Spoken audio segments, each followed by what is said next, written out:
This is the absolute cheapest 1x30 belt sander that I could find. I've wanted one for a while and a sale presented itself, so I picked one up. So let's take a look at it and see if I wasted my money. This is the X-Power 1x30 belt sander. I picked it up at Princess Auto here in Canada, but never fear, my American friends, I checked Harbor Freight's website and they seem to have pretty much the same thing. At Princess Auto, this is right now about $70 Canadian.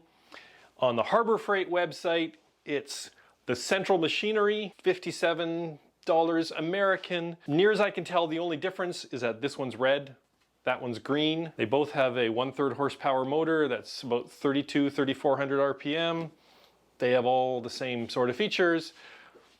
And they're pretty much the same price, and they're both about the cheapest one you could find. I checked on Amazon.com just to compare, and they have another one that looks like it, but that's like another $10 or $20. I'll put all the details to these and the links down below in the video description. So what do you get for $60 or $70?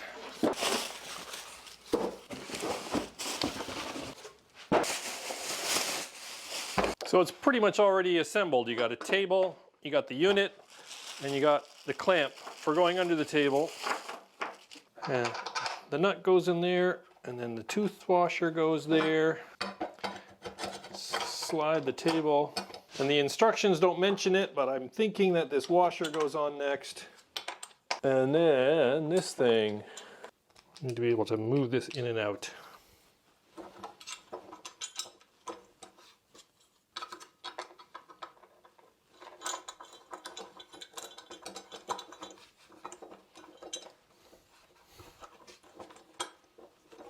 There we go. And we'll use a little square to adjust things. Yep. That's pretty good. Get it plugged in, put in some dust collection too. Power switch is on the back.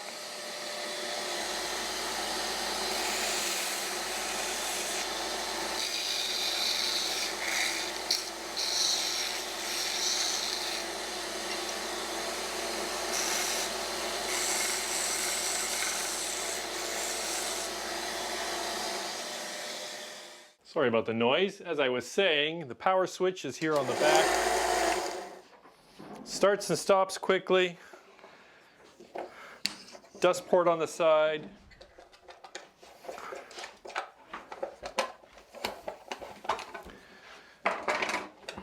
A little bit of dust is collecting, but of course that depends more on your dust collector than anything else. Since I have the cover off, here's a closer look at the belt path. It's got the drive wheel here. It's a direct drive to the motor. There's an idler wheel in the back, and then there's an idler wheel up top. Here in the back is, I don't want to touch it because I don't want to get it out of whack, but this is the knob that's used for adjusting the tracking. It will tilts the wheel, which will then help with tracking. There's a little platen behind it, and yes, this is a tiny, tiny little table, 5 inches square. There are rubber feet on the bottom for a little bit of vibration isolation from the table. And as I mentioned already, there's a dust port on the side cover. The side cover is just plastic or nylon, and that just snaps into place over the side, and then you fasten the knob down. It's small, it's light, I don't know, 10, 20 pounds.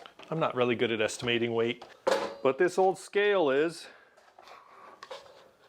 And that's reading about 11 or 12 pounds. The Harbor Freight and the Princess Auto website both claim about 13 pounds. Now, the Amazon website says 1.1 pounds, so I think somebody was asleep when they filled in that page. And for a few other specs, it is about 14 inches tall.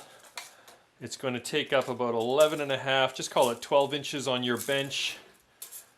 And it's about 9.5 inches wide. And the all-important throat depth is about 4 3/8. So yeah, if you have a project that you're trying to get in on, you know, that's about as deep as you can get before you're hitting the back of the unit. It is a small unit. So yeah, that's not a big throat depth. 4 3/8 inch, that's kind of small. That's why I think I've heard other people where they wanted to upgrade from a 1x30 to like a 1x42 unit. Again, bear in mind, I've never owned one of these before, so we're kind of learning about it together. I mean, I've used them before in other people's shops and in shop class, but I've never owned one. So this is a beginning exploration of this. So the side dust cover is some sort of plastic, and I just found on the inside that it's labeled ABS. The rest of it is steel. I've been measuring it. It sort of varies in thickness between 2 to like 3.5 millimeters. Here is the thickest part. This is almost 1/8 of an inch thick. And they've got some gussets in there, which gives some nice reinforcement. I looked for some sort of a plate on the motor, but I can't find one, so we just have to go with the specs that are printed on the website. In terms of noise, I've got a decibel meter here. Turn it on, and it floats somewhere between 65 and 70 decibels from 18 inches away. But you should probably use some sort of a vacuum with it, and that's going to make it even louder. So I mean, you're still going to want to use ear protection. All right, let's talk for a moment about disc sanders. If you look at these belt sanders online, you'll find that almost all of them come with a little disc sander right there. In fact, there seems to be 2 kinds. Most of them look like that or like that. It just so happens that I already have 2 disc sanders. I've got one on this other belt disc unit, and I don't even keep any sandpaper on it. This is an 8-inch unit because I've got this 12-inch one that I built 5 or so years ago, and if I need a disc sander, I'm going to use that one. So when I was looking for one of these little 1-inch wide belt sanders, I explicitly did not want a disc sander. Takes up space, it's heavier, adds cost. I didn't need it, so I really just wanted a basic little unit. So there you go. That's the cheapest 1x30 belt sander that I could find. Cost me less than a tank of gas for my minivan. If you know of a cheaper one, put it down below and tell us about it. It's small, it's cheap, seems to do exactly what it's supposed to do. So far, I'm glad I bought it. Ask me again in a year. Bye.